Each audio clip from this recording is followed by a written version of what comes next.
morning.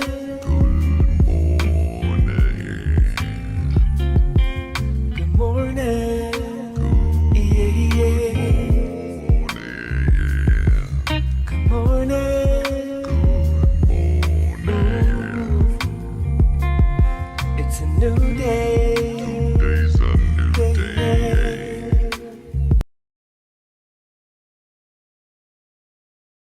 Good morning, my friends. Today is indeed a good day. I can love you and be your friend, even if we think differently, believe differently, act differently, look different, or come from different places in life. You are welcome here. With that in mind, let's get our day started together.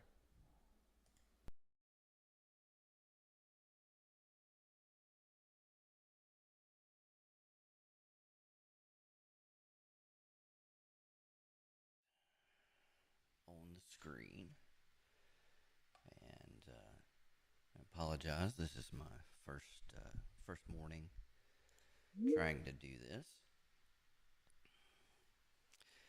But what I'm starting is I have been doing a Bible in a year, a 365-day reading plan that will take us through the whole Bible in 1 year. And I thought it would be nice to make this available. There's a couple of people doing that plan with me to make it available, so that if they just wanted to listen to this instead of having to read it, or if they wanted to join the Teams chat for a, not just Teams chat, but Teams call for discussion, that I would just have a standing meeting that starts at 6 every morning to go through the reading and have a quick discussion and maybe a prayer and start our days contemplating these things. So anyone's welcome to join. I will post the link to the Teams call, and if you ever want to join, feel free to drop in. So the reading this morning is part of the YouVersion Bible app, Bible in a Year, 365-day reading plan. And we are on day 20. We started on January 1st, and today's January 20th, so we're on day 20.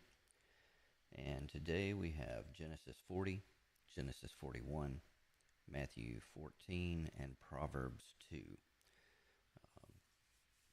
So we'll jump right into the reading. Genesis 40. Joseph interprets two dreams. Sometime later, Pharaoh's chief cupbearer and chief baker offended their royal master.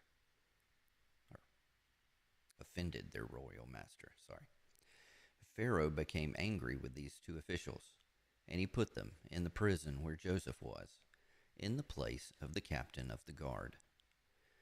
They remained in prison for quite some time, and the captain of the guard assigned them to Joseph, who looked after them. While they were in prison, Pharaoh's cupbearer and baker each had a dream one night, and each dream had its own meaning. When Joseph saw them the next morning, he noticed that they both looked upset. "Why do you look so worried today?" he asked them. And they replied, "We both had dreams last night, but no one can tell us what they mean."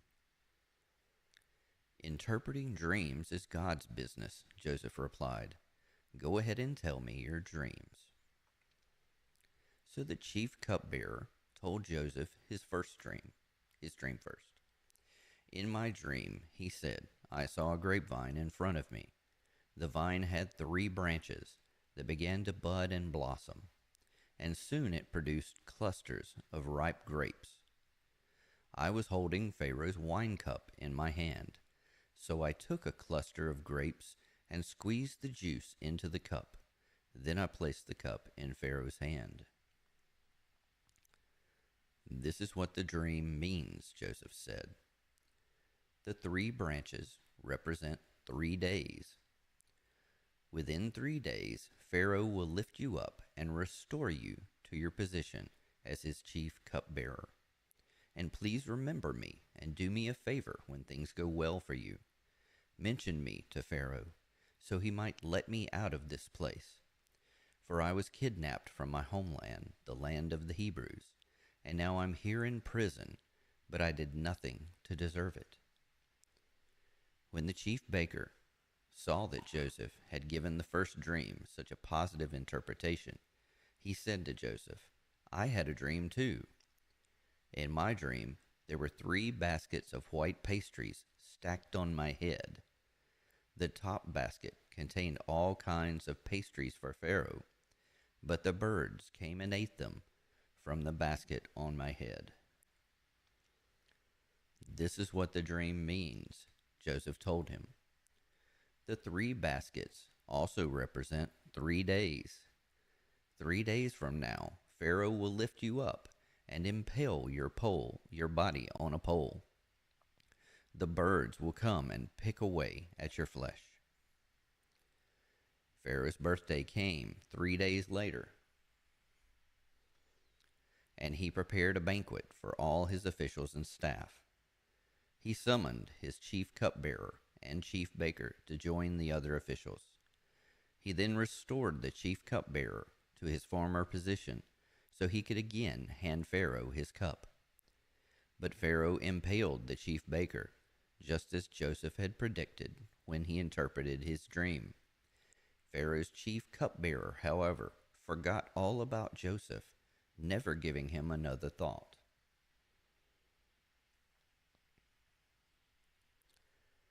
Two full years later, Pharaoh dreamed that he was standing on the bank of the Nile River.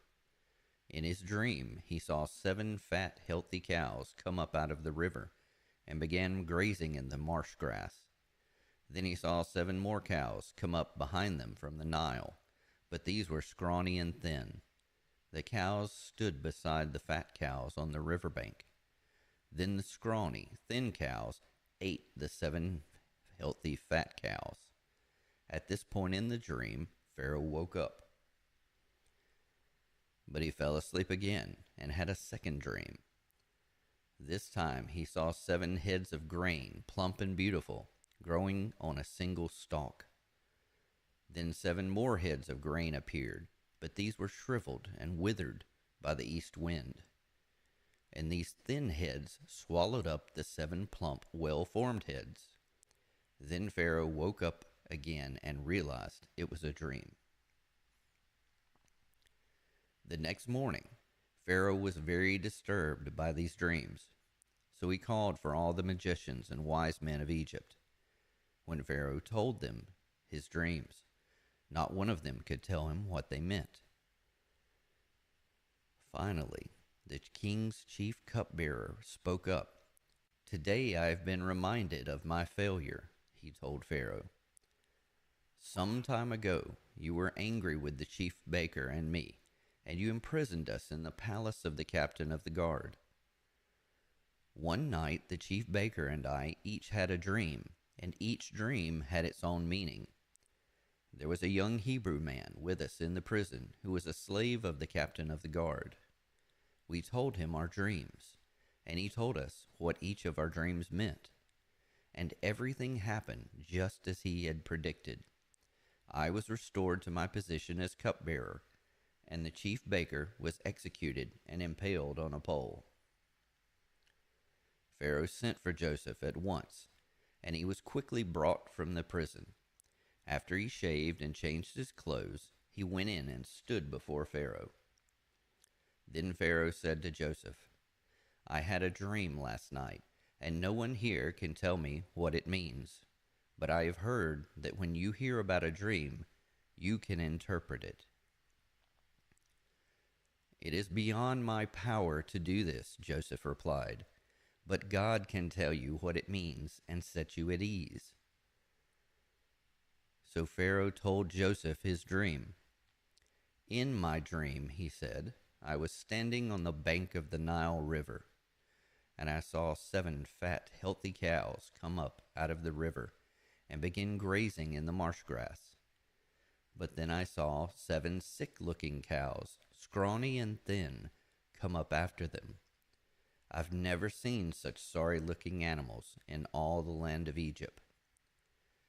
These thin, scrawny cows ate the 7 fat cows, but afterward you wouldn't have known it, for they were still as thin and scrawny as before. Then I woke up. In my dream I also saw 7 heads of grain, full and beautiful, growing on a single stalk. The 7 more heads of grain, then 7 more heads of grain appeared. But these were blighted, shriveled, and withered by the east wind. And the shriveled heads swallowed the 7 healthy heads. I told these dreams to the magicians, but no one could tell me what they mean. Joseph responded, both of Pharaoh's dreams mean the same thing. God is telling Pharaoh in advance what he is about to do. The 7 healthy cows and the 7 healthy heads of grain both represent 7 years of prosperity.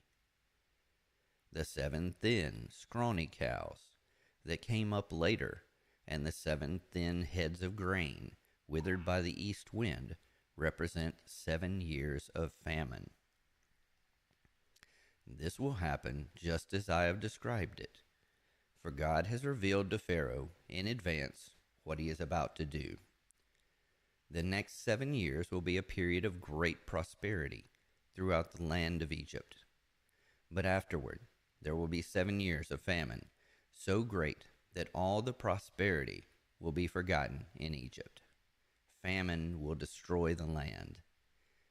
This famine will be so severe that even the memory of the good years will be erased. As for having 2 similar dreams, it means that these events have been decreed by God, and he will soon make them happen. And therefore, Pharaoh should find an intelligent and wise man and put him in charge of the entire land of Egypt. Then Pharaoh should appoint supervisors over the land and let them collect 1/5 of all the crops during the 7 good years. Have them gather all the food produced in the good years that are just ahead and bring it into Pharaoh's storehouses. Store it away and guard it so that there will be food in the cities.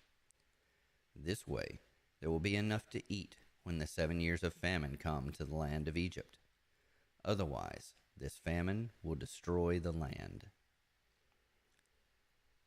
Joseph made ruler of Egypt.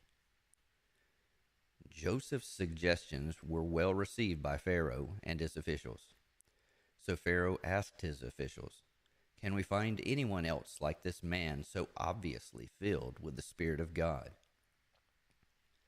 Then Pharaoh said to Joseph, "Since God has revealed the meaning of the dreams to you, clearly no one else is as intelligent or wise as you.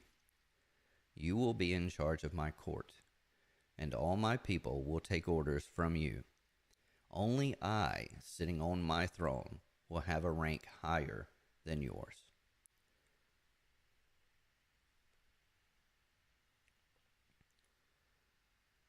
Matthew 14, chapter 14, verses 1 through 21.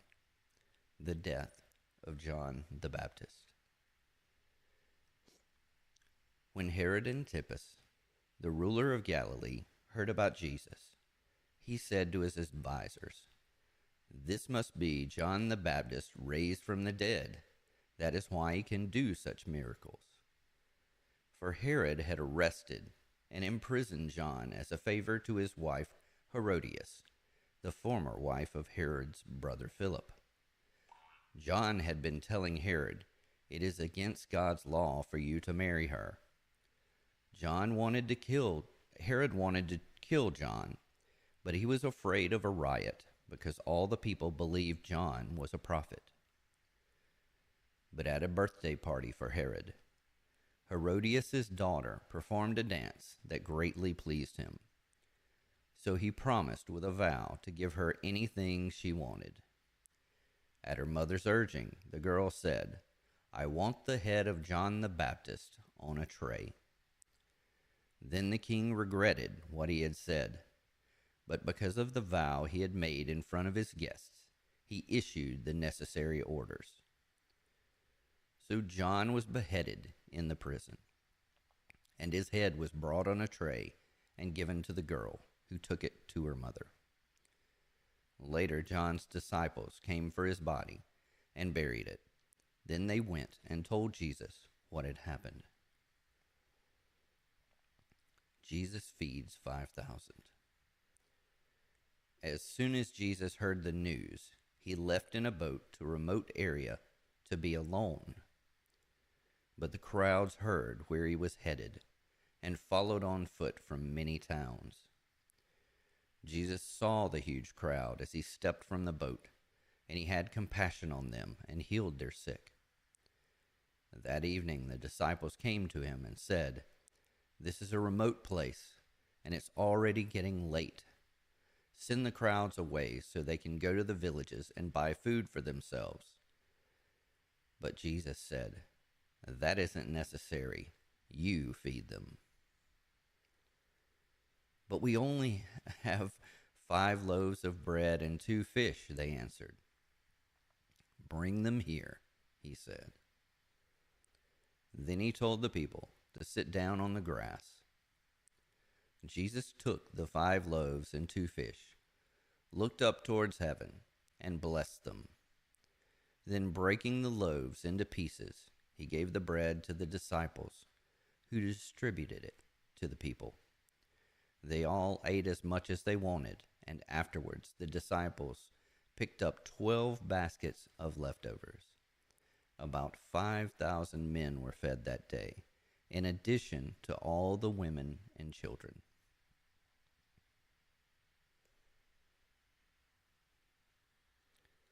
Proverbs chapter 2, verses 12 through 22.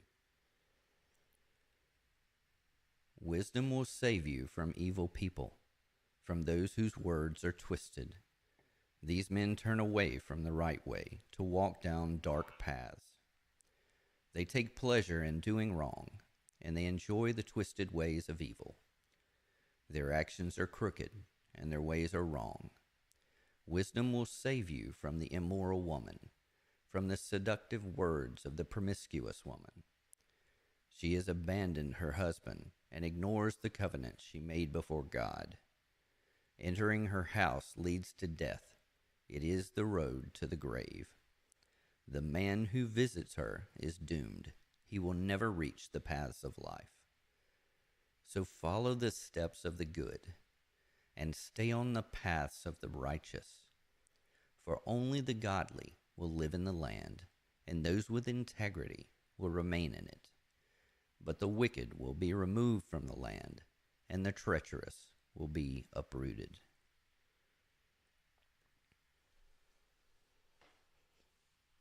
Thank you, Lord, for your word. Thank you for the wisdom that we can gain from your word, from washing ourselves in your word.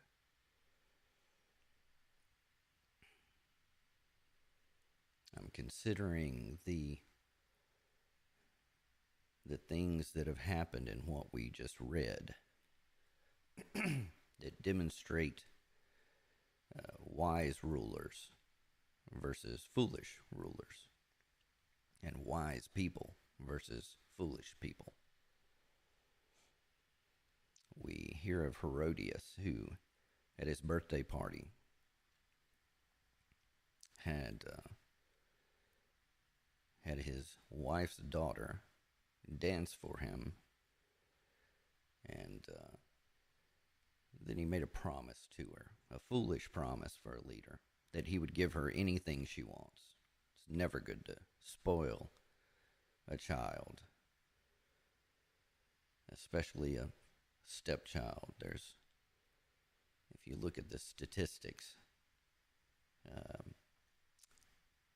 there's not a very good statistic for what usually happens in step situations. But this foolish man makes a promise that he shouldn't.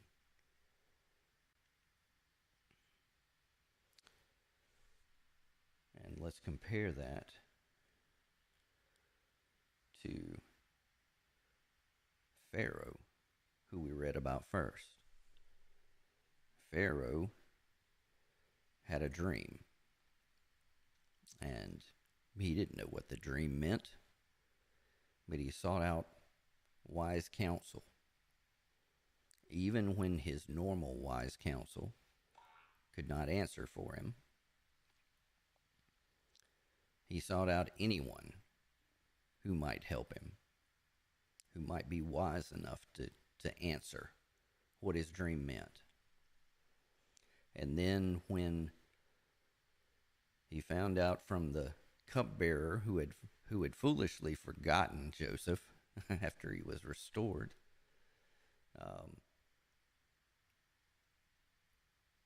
the cupbearer came forth and told him about Joseph. Now I'll tell you that it's actually a pretty amazing story, and it works out well for Joseph that the cupbearer didn't remember him for 2 years, because that was stored up for the exact moment where it was perfect for it to be revealed to Pharaoh, and for Pharaoh, somebody who could do something for him, to be wise. So even though the cupbearer that Joseph helped was foolish, Pharaoh was wise. He sought wise counsel, the opposite of Herod. Herod got himself in a bad position, made a bad decision all on his own. He definitely didn't seek any counsel on that one. We can all do the same thing. We can all be foolish. And we can find ourselves in situations like Joseph, where we're in trouble. We do the right thing, and what's promised isn't immediately returned to us. Foolish thing would be to grumble, play the victim, bark at God, get angry with God. But Joseph had already been through some things with the Lord. Joseph had a promise from some dreams when he was a child that he had not yet seen revealed and seen fulfilled. But wisely, he hung on to that dream and that promise. He knew that it would be fulfilled in the end and in God's time. I think a lot of times we try and push things through and make them on our time. That's what Herod, I think, was trying to do. He was trying to sow favor with this daughter who had caught his eye with a dance and probably do some nefarious stuff. That was probably what he was lusting after, right? Can't say for sure, but that's what it sure reads like. But Pharaoh was trying to be wise. He was trying to lead in a wise way.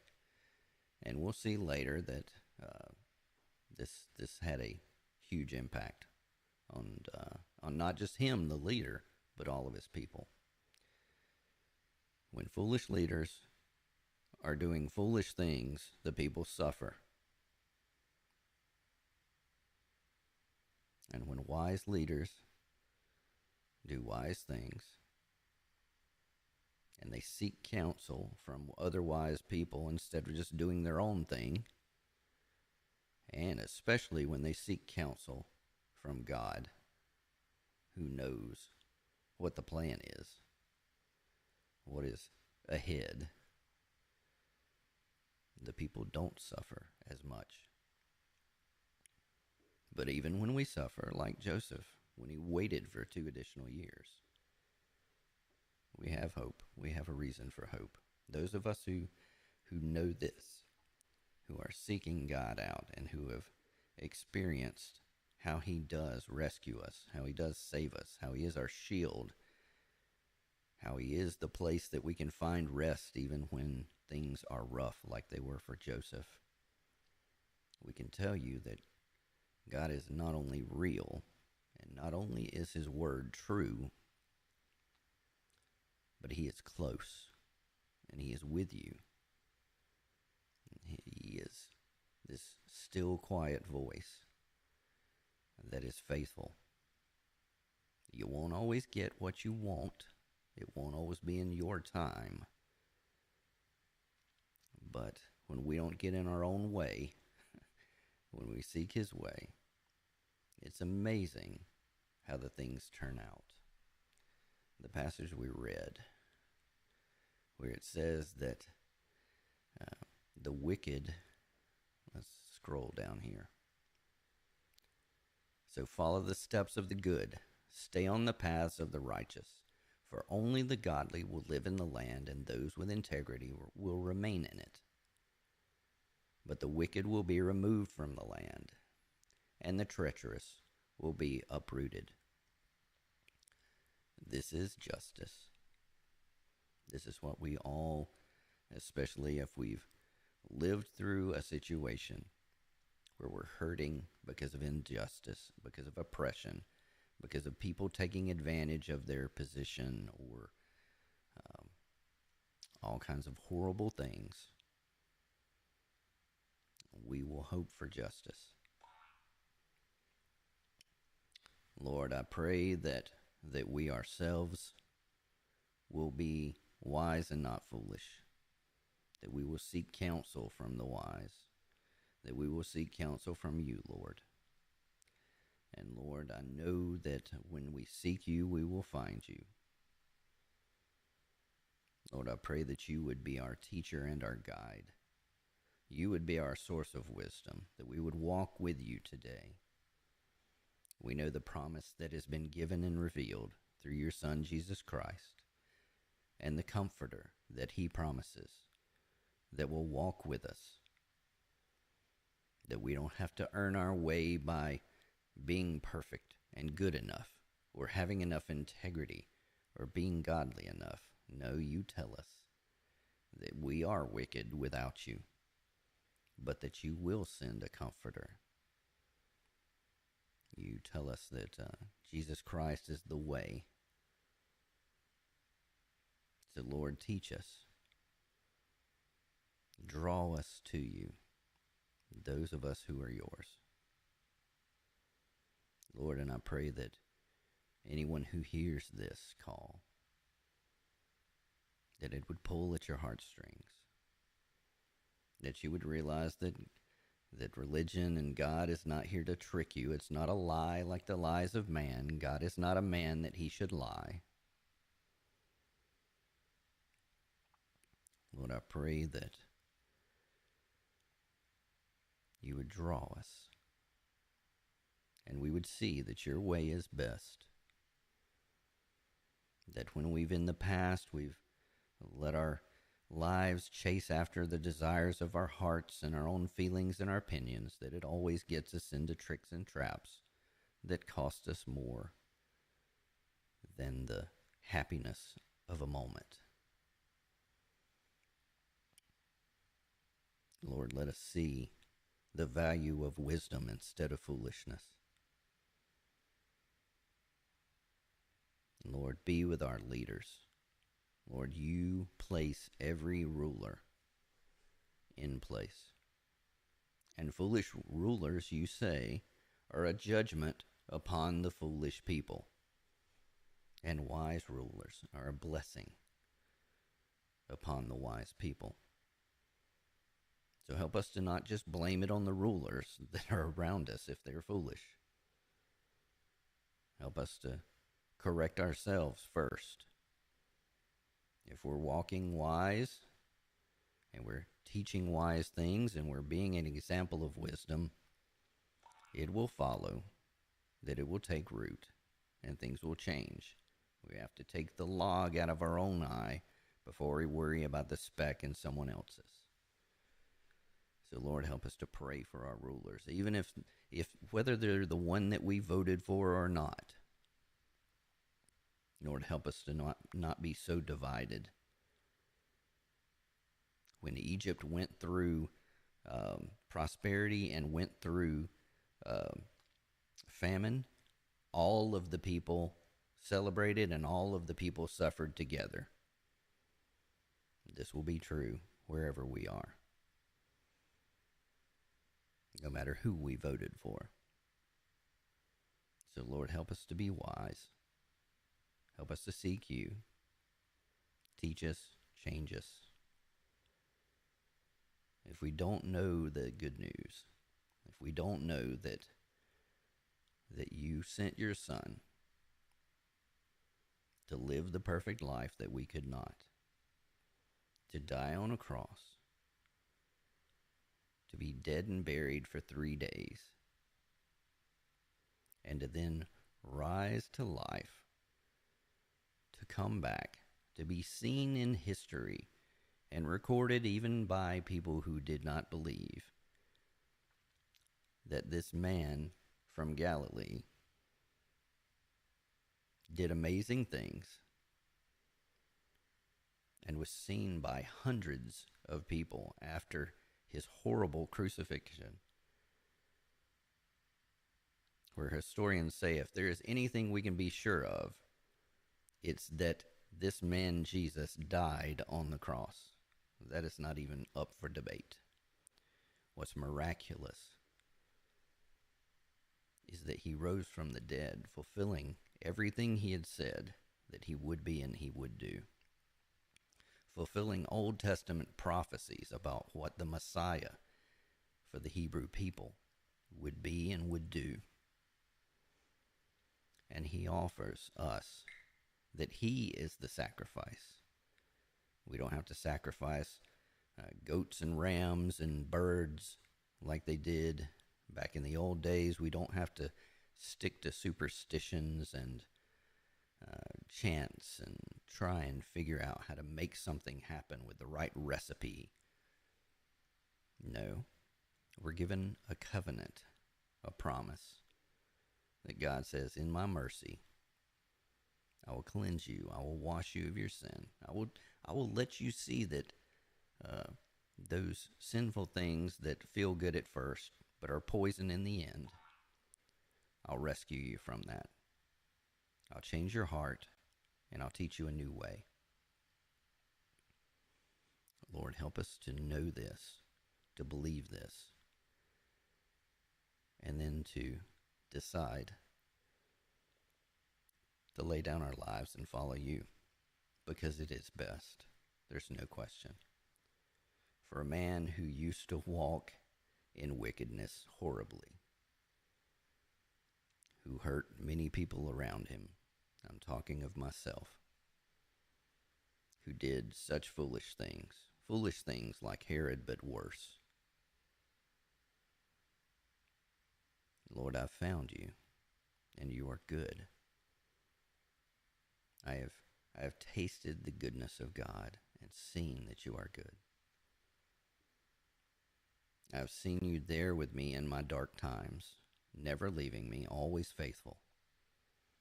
And there's always a lesson. So Lord, help guide me. Help me remember. And help us to be there for each other. Lord, I want to thank my friends that encourage me and support me and help me through the dark times. It is so much easier with good, wise counsel and with friends to divide the suffering and multiply the joys. So Lord, even though I at times try to hole up in my own isolated hermit cabin, I'm grateful that you do pull me out. I'm grateful that sometimes, like Jesus after John's death, he needed to get away from the crowd. But that you rise up the need around us to pull us out of isolation. Thank you for doing that for me too. I love you, Lord. Thank you for your presence, for your wisdom, for your guidance, for your holiness. Not that you're some hypocrite shaking your finger at us, but you're a loving, good Father, that you care about us. For anyone that doesn't know that, I pray that they would consider it and consider seeking to find out whether it's true, whether I'm just a fool saying foolish things, or whether it might be true. I tell you it is. God bless you, my friends. I hope you have a wonderful day.